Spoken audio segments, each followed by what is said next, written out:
So what I hope to do today is wear both hats, my hat as a parent, talking about my experience a little bit, as well as my hat as a child therapist, trying to help guide you on this path as you're trying to make this decision. So I'm just gonna start by telling you a little bit about my own personal journey. For my family, we started out with public school when my oldest was 3. We ended up having to pull him from that program, and I decided to homeschool him for the remainder of that year, which went really well. He learned a lot, was very prepared to begin pre-K, which he started that next year in a public environment, completed the entire year. Everything went well, and then he remained in public school throughout kindergarten, but in the first grade, he got a teacher. And a lot of parents know that sometimes it all comes down to that one teacher. Most teachers are lovely, lovely people who love their jobs and who really want to encourage all students to do their best. But this particular teacher really just, I think personally, did not like my son. And he is such a great child, so well behaved, so mannerable and respectful, but this particular teacher just didn't like him. So it seemed that every day she would send home some sort of complaint about him. And the last straw for my husband and myself came when we were putting him to bed one day, and he was crying and said that he tries to be good, but he just can't. And it broke my heart because my son really is such a good child. There's not a bad bone in his body. And when I saw that it was starting to eat at his self-esteem, that's when for the first time I realized that public school with this particular teacher at this particular moment just was not working for him. So we pulled him and decided to enroll him in a private school, which he enrolled in and loved and stayed there for the rest of the year. We really liked that school. There were pros and cons there, and if I'm honest about it, I did enjoy public school better than private school just because there was so much more to offer at public school, so many more options and activities, clubs and programs. But he finished a year in private school, went really well, but my daughter was ready to start school and we just could not afford to send both of them to that particular private school at the same time. So we decided to give public school another try. After moving him to public school, he stayed there for a couple of years. I started to run into the same problems, but I just did not want to pull him again. And I just kept thinking, what kind of mom would I be if I pull my child from school, once again, totally disrupting his routine? I know as a therapist that kids' routines are important. How could I do that to my child? So instead of pulling him, I kind of went in the opposite direction, and I was at his school every day, in his classroom every day with his teacher. His teacher used a system called Class Dojo, which I am not a fan of because I haven't met many teachers that can use it correctly. She used it in a punitive manner. And so when my son, who has attention issues, would look around, take a break from his classwork and look around the room, subtraction of dojo points. When he would get up to sharpen his pencil, subtraction of dojo points. One time she actually called my husband in a tizzy because she said she just was at her wit's end. She didn't know what to do with my son. And we were both shocked because that doesn't sound like our son at all. And when he asked her what was going on, what was the reason why, what was he doing that was so disrespectful, she said that he had gotten up twice to sharpen his pencil and she just didn't know what to do with him anymore.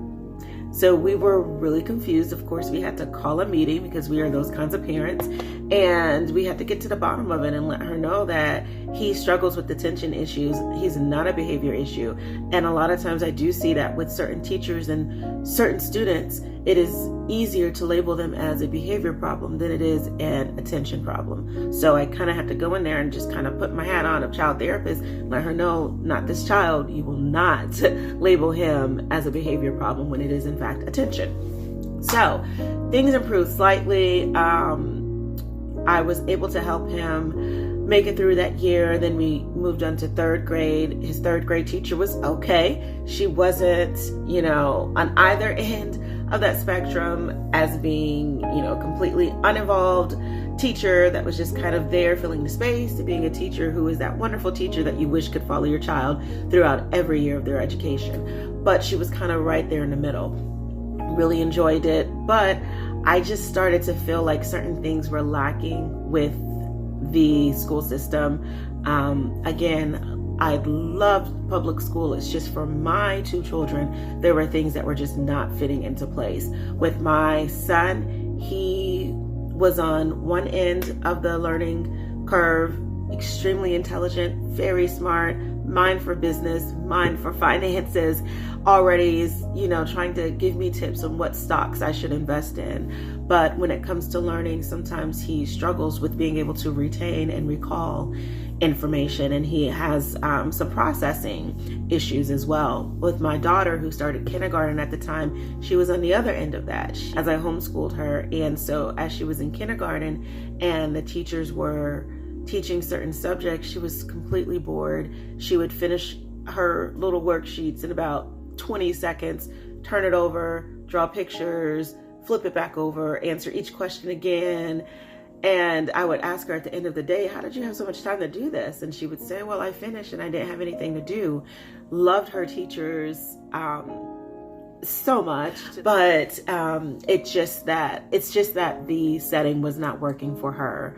And so my husband and I, two people who never thought that we would homeschool, decided for the first time that maybe homeschooling was the right answer for our children. Didn't seem like it made sense to us. If you know us, we don't really seem like the homeschooling type. We always thought they were a little weird, honestly. No offense to all my homeschool friends. Y'all are not weird. But we weren't educated enough on homeschooling, and we didn't know enough about it. We hadn't met enough people who homeschooled. And for us, we kind of believed what we saw on TV. And when we got into it and we joined different homeschooling groups, we realized that, okay, yeah, there's some people that are like those people that you see on TV who are homeschoolers. But for the most part, homeschoolers, they were just like us. They were families who were trying to find the right fit for their kids and for themselves, actually. So we decided to homeschool, and it was great. We loved it. I really loved the flexibility of it. For myself, being self-employed in the healthcare field, I was able to just kind of move things around the way that I needed them to move around for my family, instead of trying to fit everything into this small little opening, this big peg into the small opening that just wasn't working for us. I loved it. We could go to museums when we were learning about different things. We went to the symphony. It was fabulous.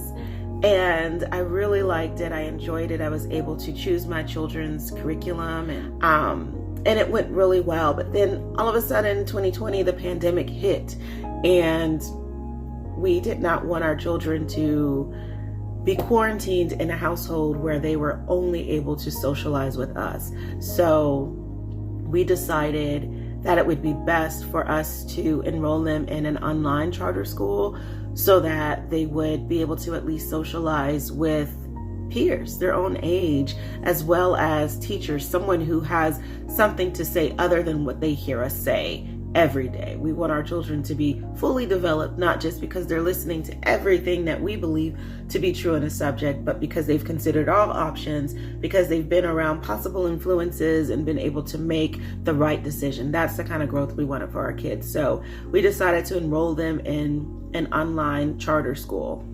It started out okay. It started out a little rocky, if I'm honest. Started out a little rocky with just the enrollment process in general. For my daughter, it was a breeze. For my son, we ran into some roadblocks where people dropped the ball, didn't process stuff. He had 4 different enrollment start dates, but in the end, he was able to start about a month after school started. And once he started, It was difficult because for the children who start late, they give a grace period for children to start late, but you're still responsible for completing all of the assignments that were due beforehand. So for my son, who already has a difficult time learning and processing information as well, let me correct that. My son, he learns information very well. And when he's taught a subject, he can turn around and teach it to a classroom full of people, completely understanding what he's saying and having them leave understanding what he taught them. However, when it comes to recalling and sharing that information a little further down the road, he has difficulty doing that. So when it came to having to learn and process all of this information on top of the new information that was being covered, it was pretty heavy for him. It was pretty heavy. And it was stressful for me as well. So, I considered at that point withdrawing them, but I decided, you know what, I'm going to go ahead and let them stay on a little longer. Let's see if this works itself out.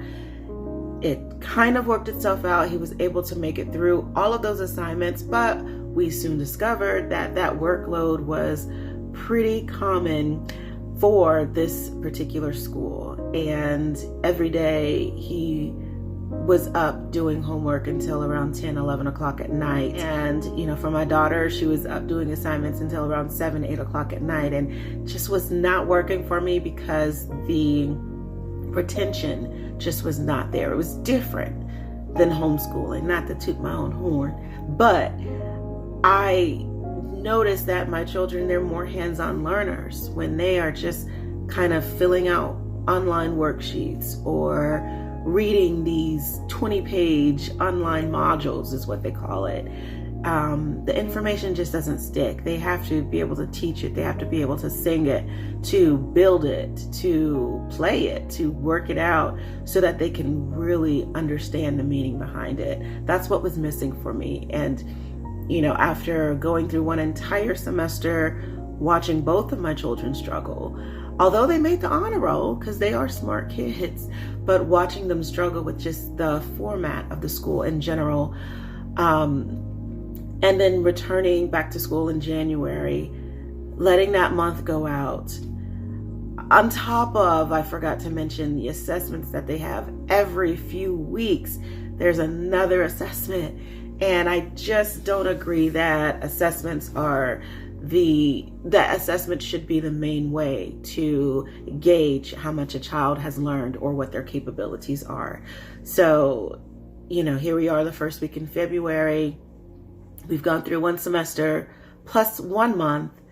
And after coming back this year, they have an assessment coming up next week. My daughter in 3rd grade actually has several assessments coming up next week. And, just looking at that combined with the progress that they have made, although they have performed well and they've gotten good grades, I just don't feel that the learning is there with them. So we've decided to go ahead and pull them. And on top of that, they really weren't able to get the social experiences that we hoped for. There was no time for breakout groups in their class. So anyways, I say that to say that I'm kind of starting this homeschooling journey all over again. And, I'm gonna pretty much document it from the start. I'm gonna show how I decide which subjects to teach my children, how I find their assignments. I'm going to share those creative learning techniques that we use at home with everyone. I'm going to post some of those activities because I want other families to see what this really looks like in real life. So I'm going to share this with you as I am embarking on this journey once again with my family. So if you're trying to decide if homeschooling is right for you, I want you to, I'm putting my therapist hat on now. So the same way I kind of just ran down my story, it would be great for you to do the same, for you to write it out, talk it out with someone. What has your experience inside of the school looked like? What have you tried with the teachers? Have you tried going to the school? Have you tried having those meetings with the teacher and the principal and the counselor? Have you tried coming up with plans for what can help your child succeed and help your teacher learn your child so that they can help them succeed as well? Have you tried private school as an option. If that's an option for your family, have you tried private school? What are the reasons why you think homeschooling would work for you? What are the reasons why you think it would not work for you? When it comes to homeschooling, there's so many different methods of homeschool.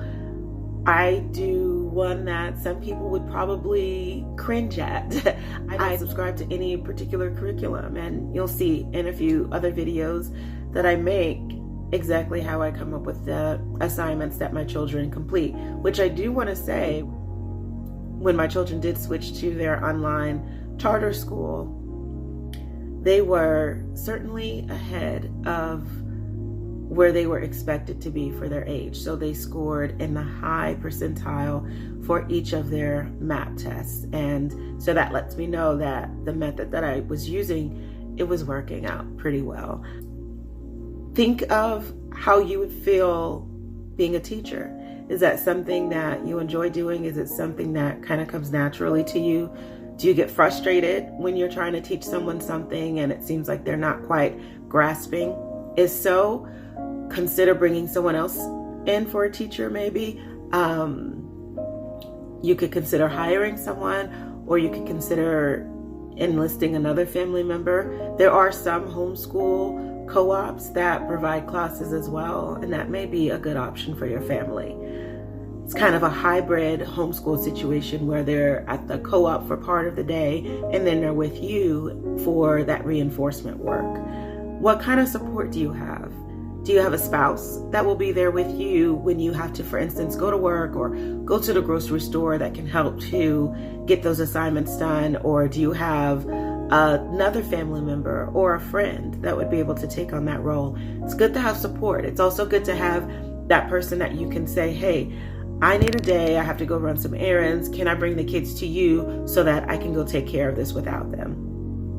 And you also want to think of your own schedule. For me, I work in the afternoons and evenings. So for me, it works to be able to homeschool my children during the morning. So, just be honest with yourself. Take that time, write down those pros and cons of homeschooling, write down those reasons why you want to homeschool. Take some time to figure out what kind of learner your child is, as well as what kind of teaching methods you think would be best for you to use. And then once you have that information, you'll be able to make an informed decision and, talk it out with other people. If you still have some questions, do that research, go online, look at what other homeschooling families have to say about it.